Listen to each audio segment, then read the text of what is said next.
Quando lemos as Escrituras de Israel com os olhos do Messias, percebemos que o Cordeiro está presente em toda a história bíblica. Ele aparece de forma simbólica, profética, espiritual e literal. É como um fio vermelho que atravessa toda a Torá.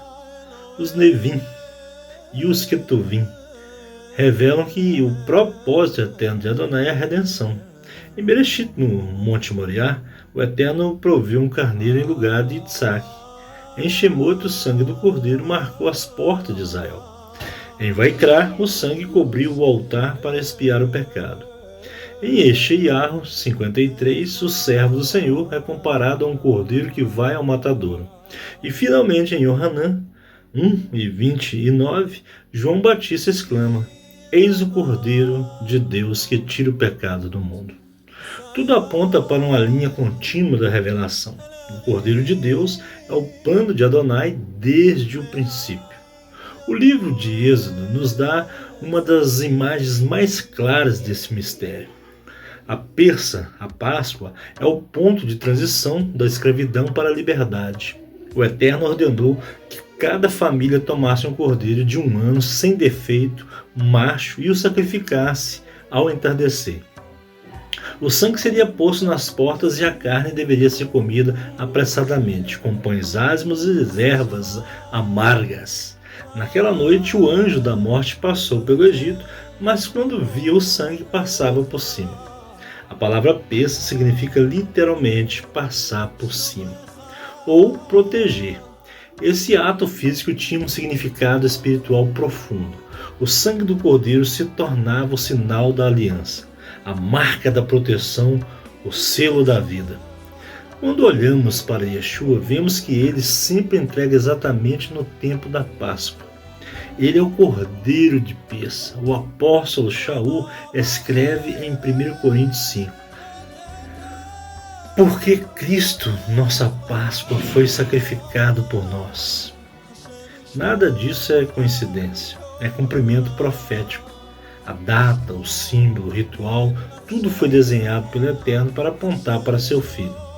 O Cordeiro Pascal tinha que ser examinado por 4 dias antes do sacrifício, e Yeshua foi examinado em Jerusalém durante 4 dias, sendo interrogado por sacerdotes, escribas e fariseus. Nenhuma falta foi encontrada nele. Assim como o Cordeiro deveria ser perfeito, Yeshua era sem pecado. O Cordeiro era morto entre as tardes, e Yeshua morreu exatamente nesse horário. O sangue do Cordeiro era derramado no templo, e o sangue de Yeshua foi derramado fora dos muros, cumprindo a figura do sacrifício expiatório. O osso do Cordeiro Pascual não podia ser quebrado, e nenhum osso de Yeshua foi quebrado. Tudo isso revela a precisão divina do plano redentivo, o Redentor. Mas o Cordeiro não é apenas um símbolo de morte, é também um símbolo de vida. O povo comia a carne do cordeiro e isso os fortalecia para sair do Egito. Isso nos ensina que a obra do Messias não é apenas nos libertar do passado, mas nos alimentar para a jornada. O cordeiro é o suficiente, o sustento espiritual do povo redimido. No deserto, o maná caiu do céu. E Yeshua disse: Eu sou o pão vivo que desceu do céu. Ele também declarou: Quem come a minha carne e bebe meu sangue tem vida eterna. Ele não estava falando de canibalismo, mas de comunhão espiritual. Ele é o cordeiro que se oferece como alimento da alma. Na tradição judaica, a refeição é símbolo de aliança. Comer junto é entrar em comunhão. Quando participamos do pão e do cálice, entramos na comunhão com o sacrifício do cordeiro. A ceia do Senhor é, na verdade, a persa messiânica, a lembrança viva de que fomos libertos pelo sangue e nutridos pela carne do cordeiro. Em Isaías 53, o povo fala do servo sofredor. Ele diz: Como o cordeiro foi levado ao matadouro e como ovelha muda perante os seus tosqueadores, assim ele não abriu sua boca. Este texto foi debatido por séculos entre reinos. Alguns viam o servo como o povo de Israel, outros como um justo sofredor. Mas na visão messiânica, vemos que Yeshua cumpre perfeitamente essa profecia. Ele foi desprezado, rejeitado, ferido pelas nossas transgressões e moído pelas nossas iniquidades. O castigo que nos traz a paz estava sobre ele. Yeshua é o servo sofredor que se entrega voluntariamente. Ninguém tira sua vida, ele entrega por amor. A cena do sacrifício é marcada pela submissão. O cordeiro não luta, não se defende, não foge. Essa mansidão é uma marca do Mashiach. Enquanto o mundo esperava um rei guerreiro, o Eterno revelou um rei que vence pelo amor. Um rei que conquista morrendo, um rei que reina servindo. O profeta Zacarias anuncia: eis que vem o teu reino, justo e salvador, humilde e montado sobre um jumento. A humildade é o trono do Cordeiro. O poder do Messias não está na força, mas na entrega. No pensamento judaico, há uma tensão entre o Mashiach ben Davi, o rei vitorioso, e o Mashiach ben Yosef, o servo sofredor. A visão messiânica revela que ambos são o mesmo. O Mashiach ben Yosef é o cordeiro que se entrega. O Mashiach ben Davi é o leão que reina. O cordeiro e o leão são um só. Por isso, o livro de Apocalipse mostra Yeshua como o leão da tribo de Judá, que se apresenta como um cordeiro que foi morto. O poder e a mansidão se unem. O trono é sustentado pelo sacrifício. O cordeiro morto é o mesmo cordeiro ressuscitado. O sacrifício não foi o fim, mas o meio da glorificação. Yeshua foi exaltado porque se humilhou, ele desceu até a morte e foi elevado à destra de Deus. Na cultura judaica, a morte de um justo tem poder expiatório. Há textos antigos que falam da morte dos justos como algo que traz mérito e misericórdia ao povo. Essa ideia está presente no Talmud e em vários midrashim. A visão messiânica entende que essa intuição rabínica se cumpre de forma suprema em Yeshua. Ele é o justo perfeito, o tzadik, que morre não por seus pecados, mas pelos nossos.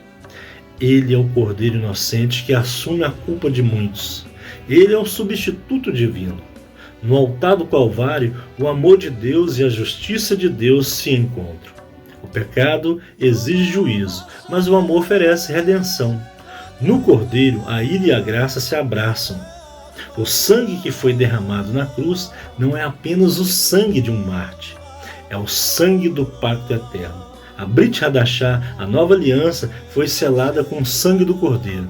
Jeremias 31 anuncia essa nova aliança. Porei a minha Torá no seu interior e a escreverei no seu coração.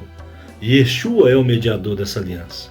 Quando ele diz, este é o cálice da nova aliança no meu sangue, ele está cumprindo a promessa de Jeremias. O sangue é o selo da Brit Hadashah.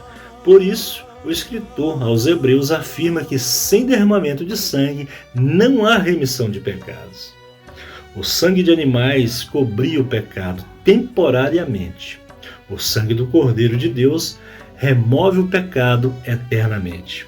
O Primeiro Testamento era a sombra, o Novo é a realidade. Mas é importante compreender que novo não significa substituição.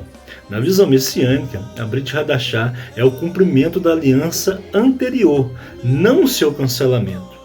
O mesmo Deus de Israel é o Deus da nova aliança. O mesmo Elohim que libertou o povo do Egito é o que nos liberta do poder do pecado.